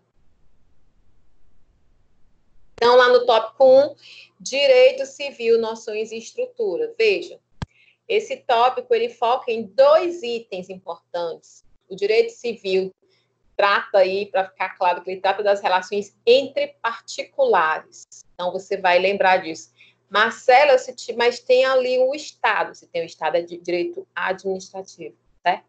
Direito civil entre particulares. Tem que o Estado, então, participe desta relação. O direito civil, ele é composto... Queria trazer só um adendo nesse primeiro, porque às vezes tem umas questões que tem umas pegadinhas, né? Então, às vezes é importante a gente não deixar nada nas entrelinhas. O direito civil, ele trata das relações entre particulares, sem que o Estado participe dessa relação. Vocês acham que ele não participa? Se tem uma norma jurídica estabelecida pelo Estado, eu acho que ele participa, né? O que ele não vai participar é como uma parte dessa relação, tá certo? Então, fiquem atentos se aparecer aí alguma questão de verdadeiro ou falso, sei lá, e que não deixe muito claro isso. O direito civil, ele é composto aí de uma parte geral, se você for dividir, né, o livrinho dele, e uma especial. A parte geral é precedida aí da lei de introdução do Código Civil. Deixa eu abrir aqui o slide dessa aula só para eu dar aqui uma pescadinha, tá? Vocês querem falar alguma coisa? O direito civil, ele é dividido em 3 partes, que são os seus livros. Tem o livro 1, que trata das pessoas, então ele vai esmiuçar tudo a respeito disso. Pessoas físicas, pessoas jurídicas, né? O livro 2 vai tratar aí dos bens, e o livro 3 dos fatos jurídicos, certo? E isso aí é na parte geral, que a gente viu. A gente não viu também que ele tem a parte especial? Então, na parte especial, a gente vai encontrar o direito das obrigações, o direito das empresas, o direito das coisas, o direito de família e o direito também das sucessões. Então, ele tem aí algumas, como chamam, muitas divisões, né, nessa parte. Então, o tópico 1 era para vocês conhecerem essa estrutura, tá? Essa estrutura aí, por exemplo, do código, como é que ele se divide, tem os livros, tem essas partes, tá bom? É nesse sentido. O tópico 2, mandando aqui, o tópico 2, ele vai tratar aí da parte geral do Código Civil. Eu não falei lá que ele tinha parte geral e especial? Pois pronto, a gente vai tratar aqui da parte geral, que aí o livro 1 da parte geral desse código, ele trata das pessoas físicas e jurídicas. Ele vai falar isso, que personalidade e capacidade jurídica, elas não se confundem. Vocês lembram que eu bati bem nessa tecla? Eu, Marcela, tenho um CPF, então eu tenho aí uma personalidade jurídica, né? Sou uma pessoa... eu sou uma pessoa, né? No caso, pessoa física. E a pessoa física para a pessoa jurídica, a diferença, vocês lembram? A pessoa física, ela surge de um ato natural, né? Um parto. Enquanto a pessoa jurídica, ela é criada a partir da junção aí de outras pessoas que têm o intento aí ao criar essa pessoa jurídica, tá? Então, gente, personalidade e capacidade, elas não se misturam porque existem algumas situações em que nós somos considerados incapazes juridicamente. Quer dizer que nós não somos capazes de executar o que nos é oferecido aí pela legislação. Exemplo, as pessoas que estão doentes, por exemplo, têm alguma demência, né? Elas não têm mais como administrar os seus bens, como tomar algumas decisões. Por exemplo, imagine aí um parente de vocês, já idoso, sofrendo de alguma doença que cause demência, e vamos dizer que essa pessoa tenha recursos financeiros, bastante, né? E aí chega uma pessoinha espertinha e ilude essa pessoa, porque ela já não está dentro das suas faculdades mentais, né? E aí convence essa pessoa a casar com ela. Então, embora ela tenha a personalidade jurídica, ela tenha até a idade para decidir se casar, ela está incapacitada, né? Então, ela é considerada incapaz, porque ela não pode mais decidir isso, e ela pode estar causando mal a si mesma. Então, é importante ter em mente essa diferença entre personalidade e capacidade jurídica. Existem os relativamente incapazes juridicamente, que serão aí assistidos por um representante, né? Por exemplo, nós, os pais, quando estamos aí como representantes dos nossos filhos, até que eles completem os seus 18 aninhos. Então, se o meu filhinho, ele tiver uma casa, ele herdar uma casa que vai ser colocada no nome dele, ele não vai poder vender essa casa, porque ele é incapaz, tá? O representante legal é que será responsável para poder fazer essas questões. É ele que terá a capacidade jurídica. Como nascem e se extinguem as pessoas físicas e jurídicas, lembram? A pessoa física, né, ela nasce, como eu falei, a partir do ato natural, que é o parto, e ela se extingue com a sua morte. Já as pessoas jurídicas, elas nascem aí a partir de um contrato social, pelo acordo entre os seus sócios, né? E ela morre a partir de questões que podem levar à falência, decisão judicial, até mesmo pelo acordo dos próprios sócios, né? Eles decidirem que não querem mais continuar com aquela empresa, então se extingue essa pessoa jurídica. E os diversos tipos de pessoas jurídicas, a gente viu as empresariais, deixa eu ver se eu acho aqui para pescar rapidinho, só para não ficar... Lembrando que, por exemplo, com relação a os incapazes, né, existem as possibilidades de...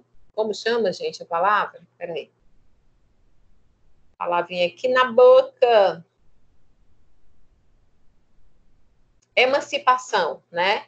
Se ela passar no concurso público, se ela casar, ela também pode entrar com um processo solicitando essa emancipação. Eu já soube de alguns jovens, né, que ela também, se ela conseguir já se sustentar, né, ela pode solicitar isso aí.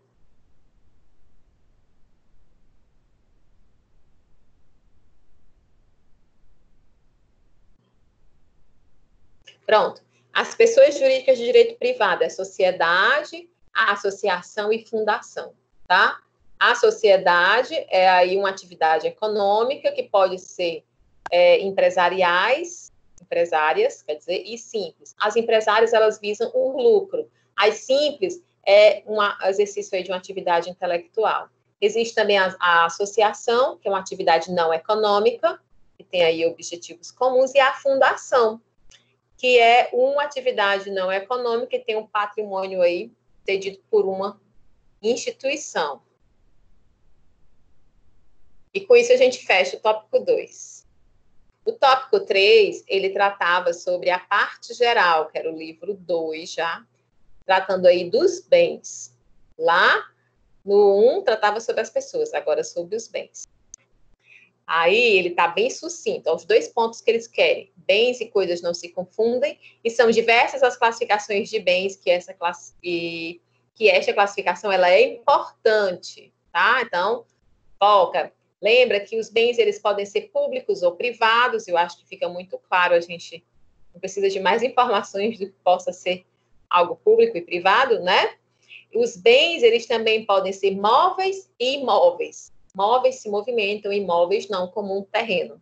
Eles podem ser fungíveis ou infungíveis. Os fungíveis, eles podem ser substituídos, como, por exemplo, um alimento, dinheiro, tá? O infungível, não. Geralmente são elementos, são bens raros, que só tem uma unidade, tá certo? Existem os consumíveis e os inconsumíveis. Os consumíveis, quando ele é utilizado, ele se autoconsome. Por exemplo, comida, né? Os inconsumíveis, não. Você utiliza, mas ele não se extingue, né? Como outros bens que a gente tem. Eles também podem ser bens divisíveis e indivisíveis, ou seja, um bem divisível você pode dividir ele em outras partes e ele não vai perder a sua utilidade. Os bens indivisíveis, se você dividir, ele não vai mais funcionar como aquele bem. Então, eu até dei o exemplo do computador. Se eu tirar a tela, eu não vou mais ter como utilizá-lo, certo? Temos os bens singulares e coletivos e principais e acessórios, que eu acho que são bem autoexplicativos. Certo? Então, gente, é importante vocês focarem um pouquinho nessa parte aí das classificações deles, tá bom? Para que vocês tenham consciência aí de quais são cada um. O tópico 4 vai falar sobre os fatos jurídicos. Ele vai dizer aí que o contrato é o principal símbolo do negócio jurídico. Ele até coloca lá uma imagem, negócio jurídico igual a contrato, tá? E que para a sua validade ele depende da existência de agente capaz. Lembra que eu falei do incapazes? Pronto.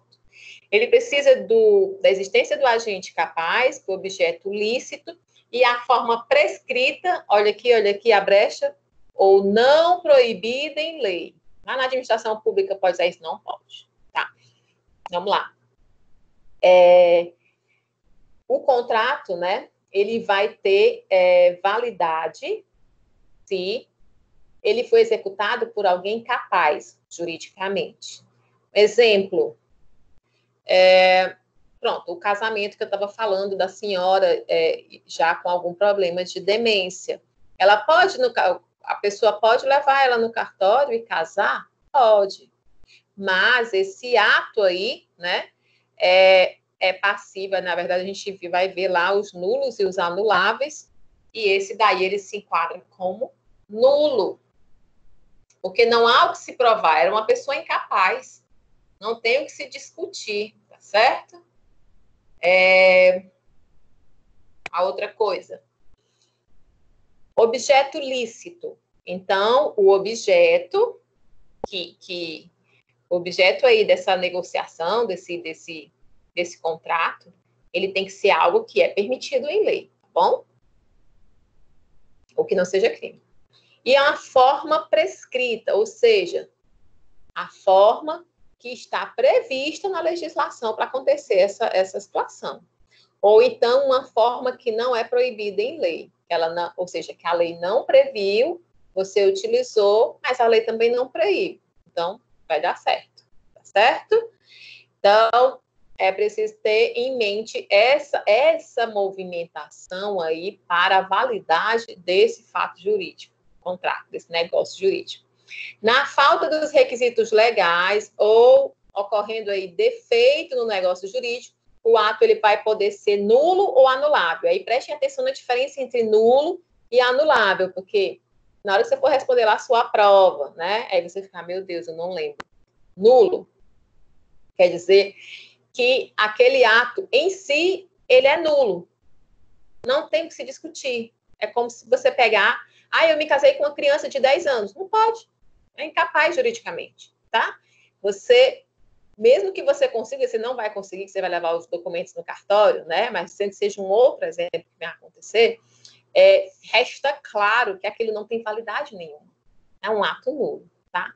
E o ato anulável? O ato anulável, uma situação anulável, é que você pode comprovar, né? E você vai ter que buscar essa comprovação de que aquele ato ele foi praticado sob situações forjadas. Aí eu vou ler aqui quais são, né?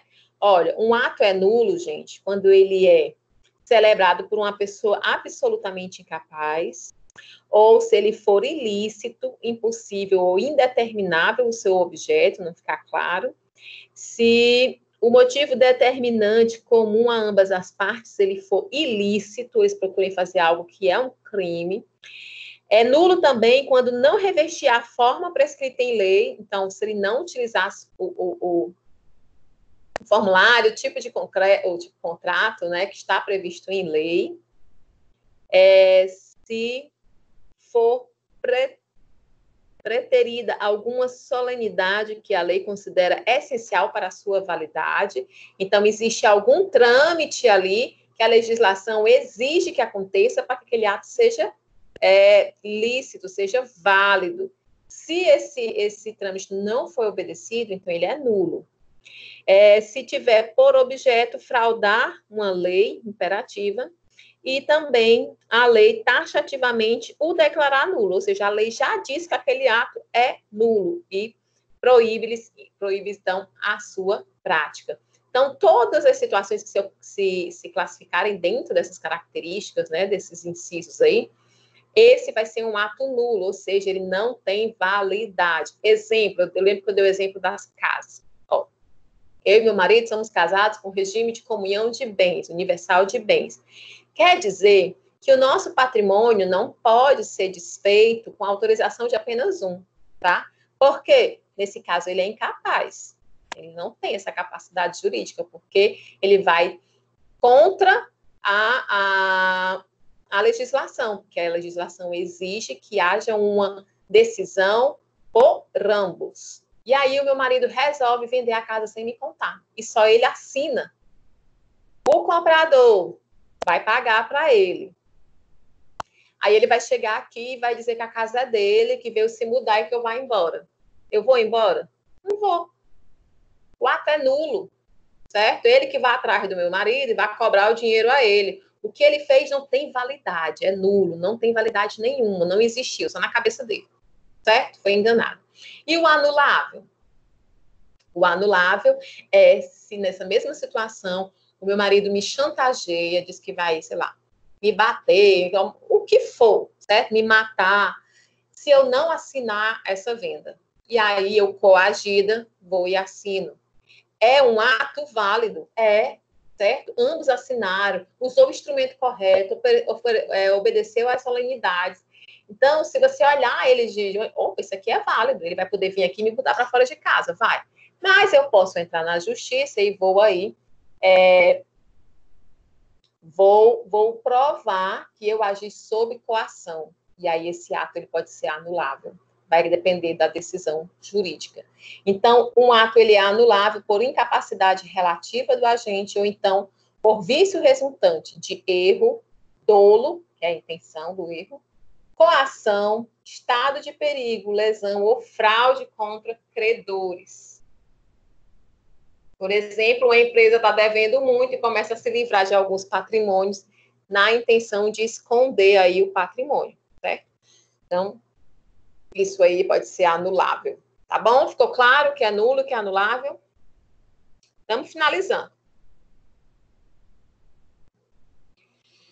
Tópico 5, a parte especial. A gente viu aí que o estudo dos institutos de direito das obrigações é muito importante no estudo do direito, porque as transações empresariais, elas envolvem as obrigações. Então, lá dentro, tem várias situações previstas. Existem aí diversas espécies de obrigações, como dar, fazer ou não fazer. Deixa eu ir aqui, menina. A minha garganta tá ardendo, aí eu já fico pensando que é o quê? Me diga que vocês ficam pensando. Eu já fico pensando que é Covid, né? Garganta ardendo. Oi, Jesus amado. Ó, gente. Pronto.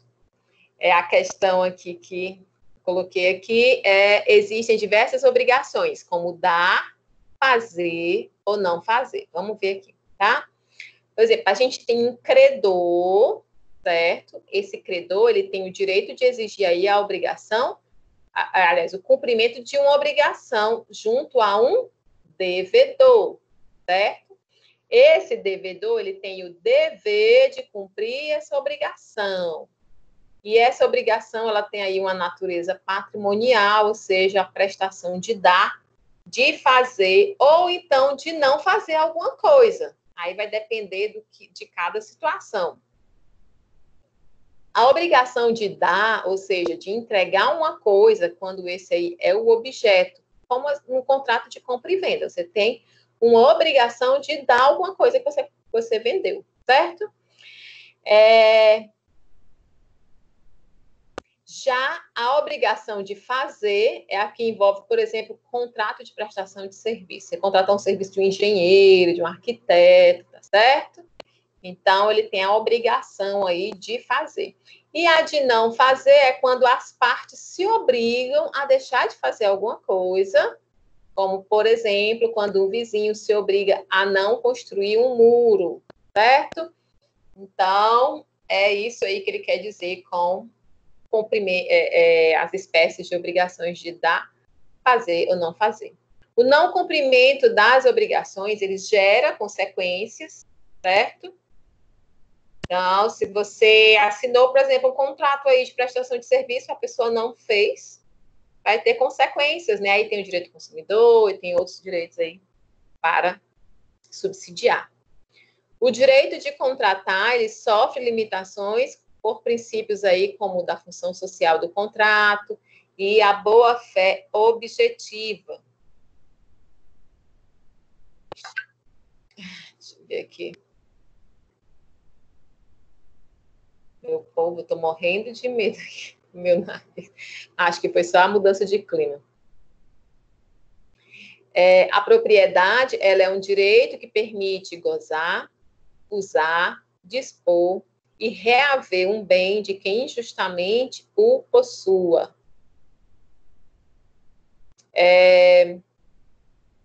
Deixa eu ver.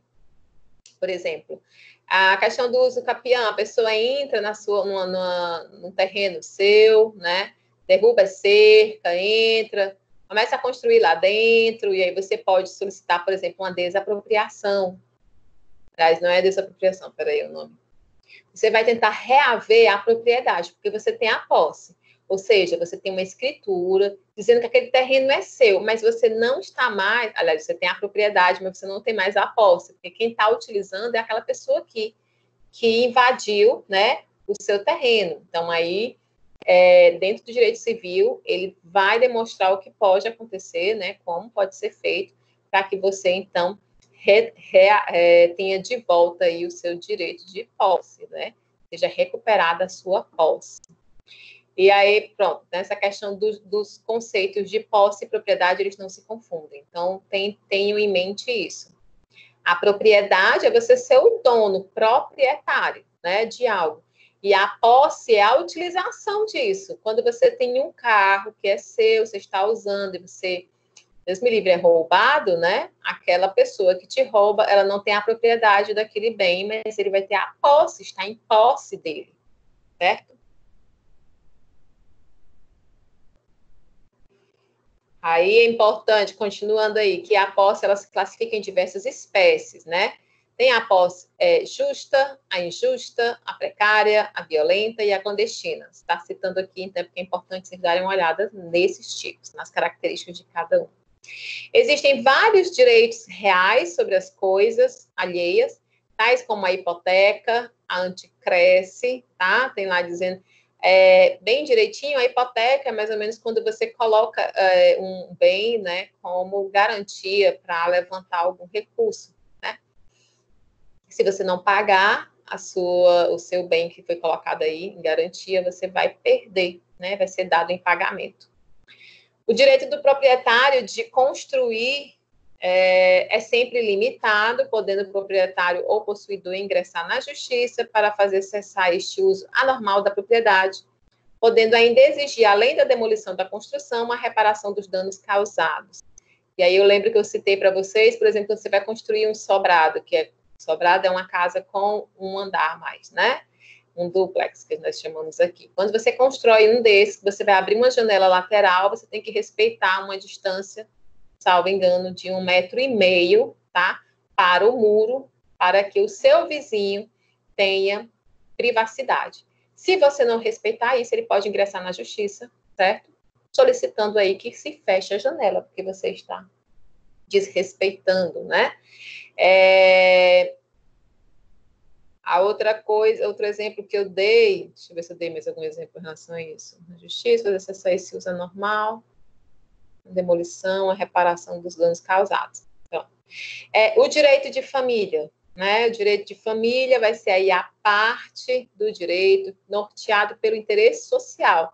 Ele vai reger, né, gente, as relações jurídicas da família e que delas sejam decorrentes, como a questão da divisão de bens, né, no momento aí de um casamento. A gente viu lá que existe a separação parcial, a separação total, a comunhão, né, a comunhão parcial, ela vai dizer que se você casar hoje, certo? Os bens que vocês possuíam antes do casamento continuam individualizados, é de cada um das partes. Os bens adquiridos após o casamento, esses são comuns, então serão divididos igualmente entre os dois. A comunhão universal de bens, ela diz que tanto que você tinha antes, como que você adquiriu depois, tudo que tiver no nome de vocês, dívidas, será dividido ao meio numa situação de divórcio, tá? E a separação total de bens é que não importa o que você adquiriu antes, nem o que você adquiriu depois, o que cada um adquiriu individualmente continua individualmente. Então, se você casar achando que eu vou casar com uma pessoa rica, opa, se eu me separar, eu vou ganhar metade. Se for colocado lá, separação total de bens, não ganha, tá? E o direito das sucessões vai reger aí a transmissão dos bens das pessoas falecidas. Por exemplo, se um casal, né, possui aí 2 filhos, e aí um dos dois aí do casal venha a falecer, né? Vamos dizer que o pai chegue a falecer, e aí como ficará a divisão dos seus bens? Então, esse 100% dos bens que esse pai possuía será dividido 50% para sua esposa e 50% para ser dividido entre todos os filhos. Todos os filhos terão que dividir igualmente ou entrar num acordo, porque pode haver situações que para dividir igualmente precise vender tudo, né? E às vezes se consegue entrar em acordo entre eles, de forma que ninguém fique prejudicado. É preciso que todos assinem. Se um disser, não, eu quero centavo por centavo, vai ter que vender tudo. Aí eles entram no que chama de um litígio, e aí é mais demorado, né? Que vai ter várias fases aí judiciais. Aí, pronto, fizeram essa divisão, o que ficou o que está ainda no nome do falecido se chama espólio, é o espólio do fulano de tal, que vai ser aí dividido. 50% vai ser transferido para a propriedade, quem vai ser o proprietário agora vai ser a mãe. Os outros 50% vai ser transferido para o nome de cada um dos filhos, certo? A partir desse momento, não existe mais nada no nome do fulano falecido. Aí, daqui uns anos, a mãe falece também. Nesse caso, os 50% que a mãe tinha herdado do pai vai ser dividido igualmente entre os irmãos. E o que mais ela tinha ou adquiriu posteriormente, tá? Então, o direito das sucessões, eu só dei aqui uma pincelada, porque a gente não vai se demorar nele, né? Só para vocês terem uma noção aí, explanado um exemplo. E, por fim, os outros ramos do direito privado, o direito comercial e o direito internacional privado. O direito internacional privado, ele nasce aí de desenvolvimento tomado por essas relações de ordem privada entre os diferentes povos, ou seja, entre os diferentes países, né? E destas relações surgem conflitos sobre a aplicação da lei, e o direito internacional privado, ele vai buscar, então, o quê, gente? Resolver esses conflitos, que é para isso que o direito existe, né? Para normatizar, orientar e resolver os conflitos. Então, o direito internacional, ele tem essa finalidade, né? Privado. Orientar e tentar resolver os conflitos referente às negociações que acontecem entre empresas privadas fora, né, ou com outros países.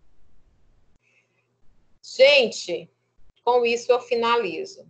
Eu tinha a intenção aqui de passar um vídeo para vocês, mas eu vou encaminhar lá no grupo para vocês, porque eu acho que vai ficar muito maçante, já são 9h20. Eu pensei que eu ia falar menos. Mas uma coisa vai puxando a outra, eu vou lembrando, eu vou falando aqui para não deixar passar nada em branco. Então, esse foi apurado do nosso mês aí. Rendeu, né, as últimas 4 semanas, conhecemos bastante aí de direito. Alguma dúvida? Algo a falar, acrescentar?